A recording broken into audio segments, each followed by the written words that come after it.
بزرگوں دوستو، حضرت حسین رضی اللہ تعالیٰ عنہ جب وہاں سے چل گئے اور کربلا کا میدان میں پہنچے، وہاں کا ایک سپہ سالار قاصد آپ سے منع کیا جاتا ہے، روکا جاتا ہے۔ پہلے تو روکنے کی کوشش کی اور آپ رکے نہیں، کہ آپ نے کہا کہ مجھے کوفہ والوں نے خط لکھ کر بھیجا ہے، میں نے ان سے وعدہ کر چکا ہوں، مجھے وہاں جانا ہے۔ تو میرے محترم دوستو، جب حضرت حسین رضی اللہ تعالیٰ عنہ 72 آدمی، کتنے آدمی؟ 72 آدمی کو لے کر کوفہ کی طرف روانہ ہو گئے۔ NB میڈیا یوٹیوب چینل کو ضرور سبسکرائب کریں۔ اب میں بڑے ہی ادب کے ساتھ ہمارے گاؤں کے ایک معتبر عالم دین، جن کی سادگی ہمارے اور آپ کے سامنے مسلم ہے، وہ جناب حضرت مولانا بہار الدین صاحب ہیں، ان سے میری گزارش ہے کہ وہ 5 منٹ کے اندر اپنا قیمتی تاثر پیش کریں۔ درود شریف پڑھی۔ اللہم صلی علی محمد اللہم بارک علی محمد وعلی آل محمد کما بارکت علی ابراہیم وعلی آل ابراہیم۔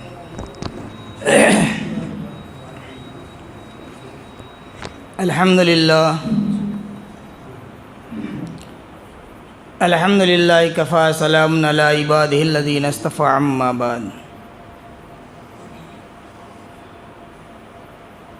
فقد قال النبی صلی اللہ علیہ وسلم۔ میرے محترم بزرگوں اور نوجوان دینی بھائیوں،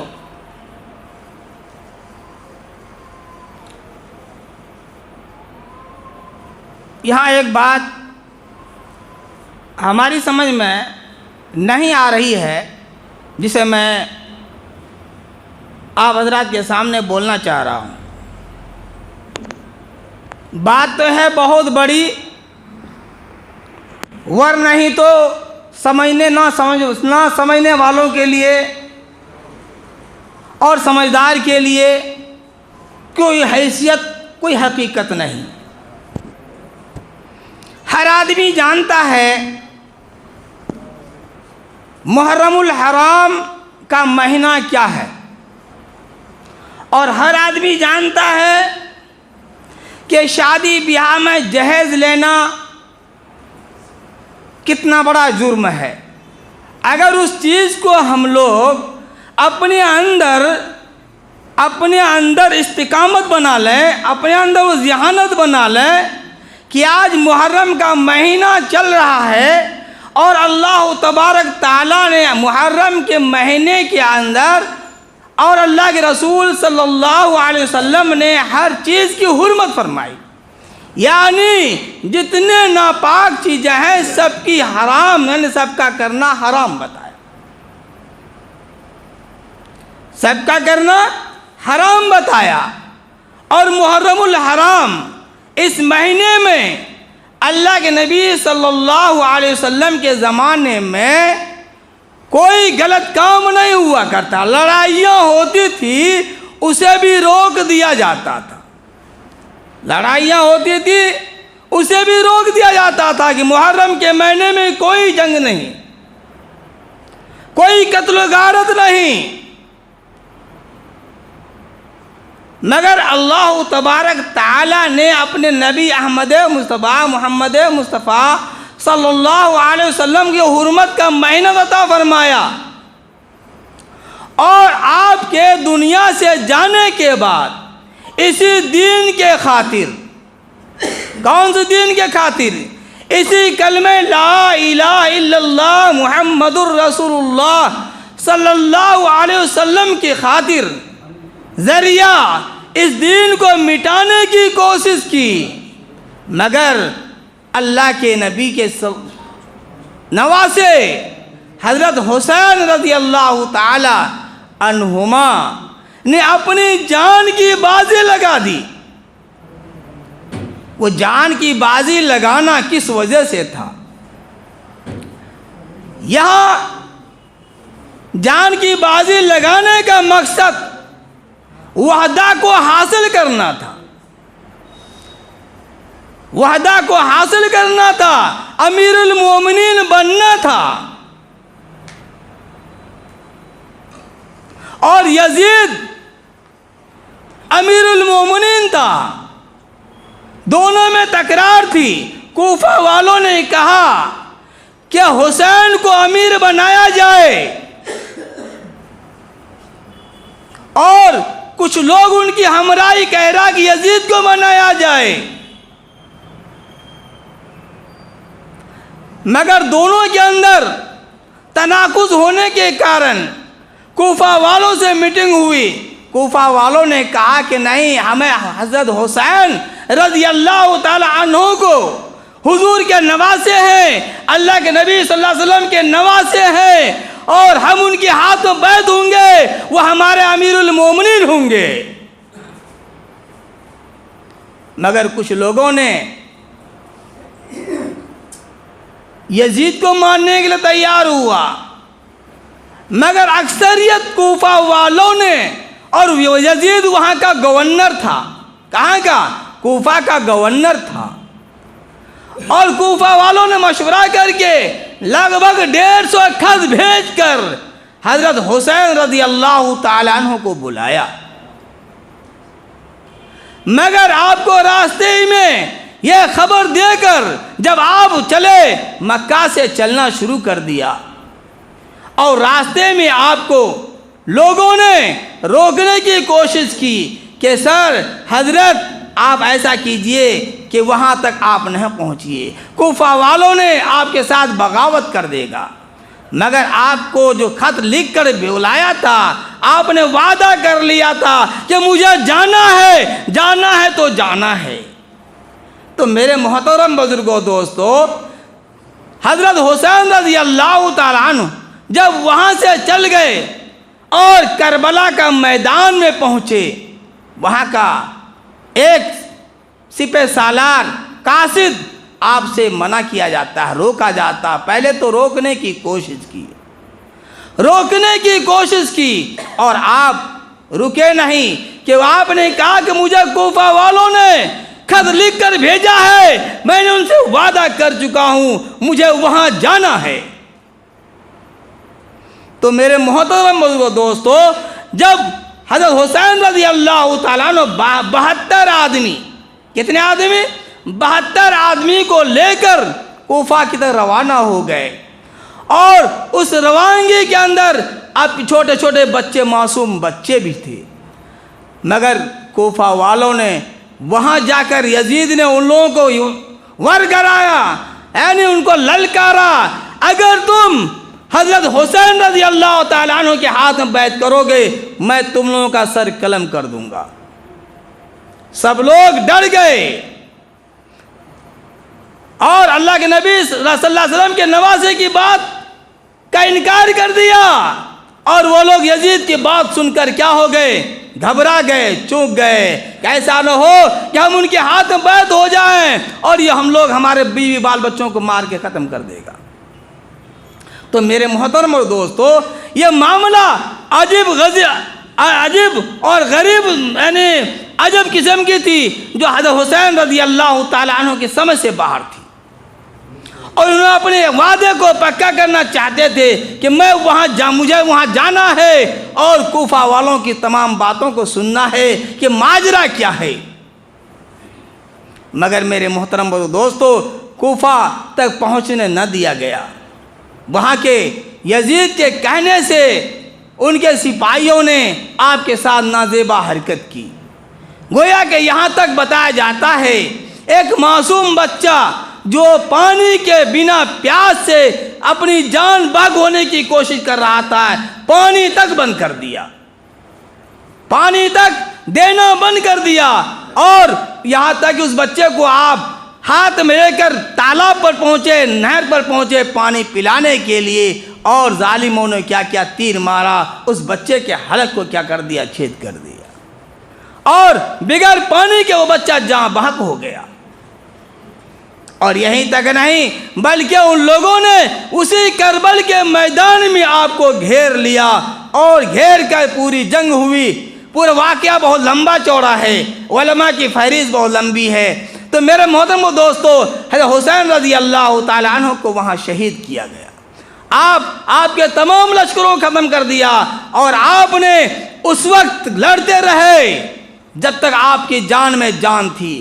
نماز عصر کا وقت آیا، لوگوں سے کہا گیا، ان کوفہ والوں سے، اس یزید کے لشکروں سے کہا گیا، ارے سنو، نماز کا وقت ہے، لڑائی بند کر دو۔ کہا کہ ہم لڑائی نہیں بند کریں گے، ہم لڑائی نہیں بند کریں گے۔ میرے محترم دوستو، حضرت امام حسین رضی اللہ تعالیٰ عنہ عصر کی نماز ادا کرنے کے لیے اپنے تلوار کو سامنے گاڑ دیا اور عصر کی نماز پڑھنے لگے۔ ان ظالموں نے آپ کے سر کو دو ٹکڑا کر دیا، سر کو گلے سے کاٹ ڈالا، دھڑ کو سر سے الگ کر دیا۔ تو میرے محترم اور دوستو، یہ واقعہ امام حسین رضی اللہ تعالیٰ عنہ کے لیے اور تمام انبیاء امت محمدیہ کے لیے بڑی عبرتناک تھی۔ کیوں؟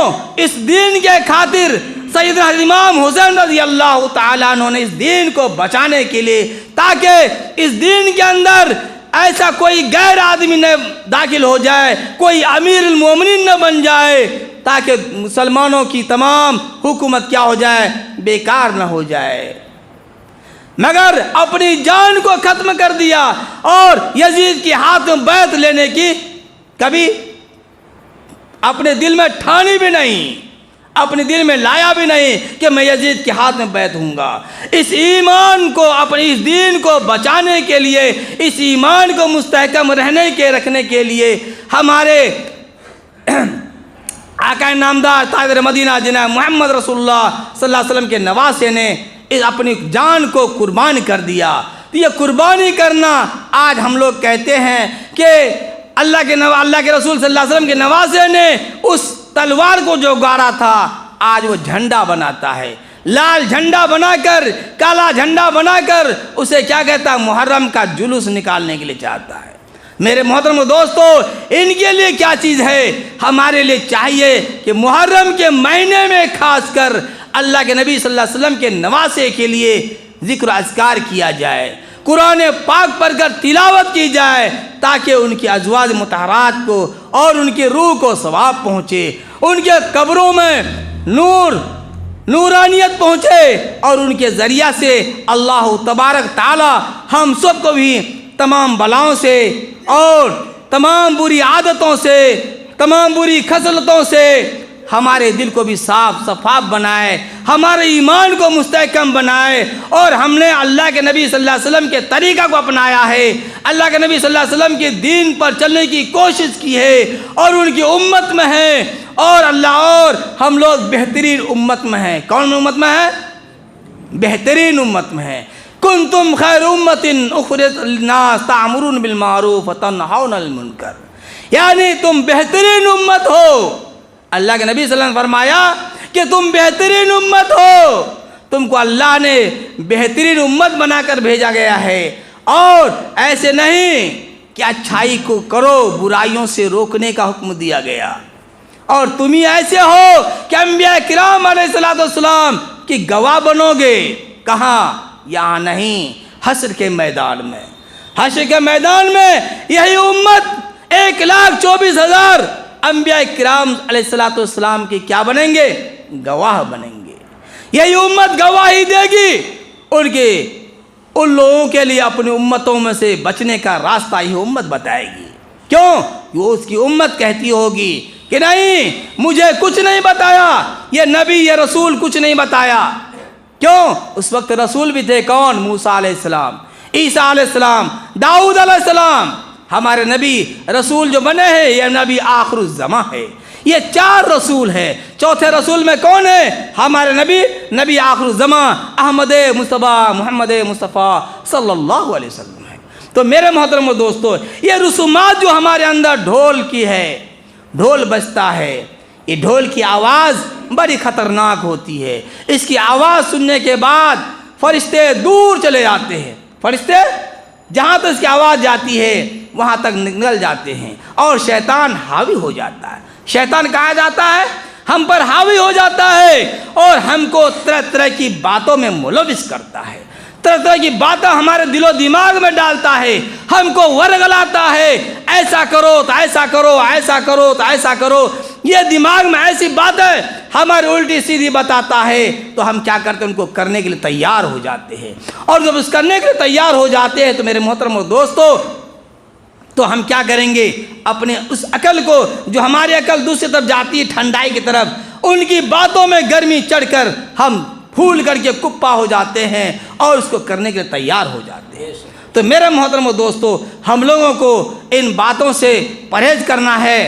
ہاں دیکھیے، محرم کا مہینہ منانے کے لیے، محرم منانے کے لیے کیا ہے، ہمارے اندر اللہ کے نبی صلی اللہ علیہ وسلم نے تلوار کھیلنا، لاٹھی کھیلنا، اس کے لیے ضرور بتایا۔ اللہ کے نبی صلی اللہ علیہ وسلم خود دیکھا اور اپنے نوازوں کو بھی دکھایا۔ ایسے کرتب کریں جو دیکھنے میں اچھا ہو، غیروں کو کیا، غیروں کے اندر دہشت پھیلے، غیروں کے اندر دہشت پھیلے کہ دیکھو مسلمان تلوار چلاتا ہے، بھالا کھیلتا ہے، ایسا نہ ہو کہ ہم اس کے پڑ جائے، پیچھے پڑیں گے، ایسا نہ ہم قتل کر دیے جائے، ہم کو مار دے گا۔ تو مسلمانوں کے لیے یہ چیز ضروری ہے کہ تلوار سے، لاٹھی سے، اسے کھیلنے کی کوشش کریں، تاکہ ہمارے اندر وہ روب پیدا ہوگا، غیروں کے اندر وہ جذبہ ایسا روب ہوگا کہ غیر ہم سے کیا ڈر جائیں گے، دہشت کھائیں گے۔ تو میرے محترم دعا کرے اللہ تعالی ہم سب کو ان باتوں کی توفیق عطا فرمائے۔ بہت بہت شکریہ دوستو، آپ نے فل واچ پورا ویڈیوز دیکھا، اور ویڈیوز آپ کو پسند آیا ہوگا۔ پسند آ جائے تو اپنے دوستوں میں ضرور شیئر کریں اور لائک کریں، سبسکرائب کریں اور میری حوصلہ افزائی فرمائیں۔ شکریہ، جزاک اللہ۔ اللہ تبارک و تعالی آپ کو دونوں جہان میں کامیابی عطا فرمائے، شاد و آباد رکھے۔ پھر ملتے ہیں نیکسٹ ویڈیوز میں، اور ایک اچھے اور شاندار ویڈیوز آپ کے لیے لے کر حاضر ہوں گا۔ تو اجازت دیجیے، پھر ملتے ہیں دوسری ویڈیوز میں۔ السلام علیکم ورحمۃ اللہ وبرکاتہ۔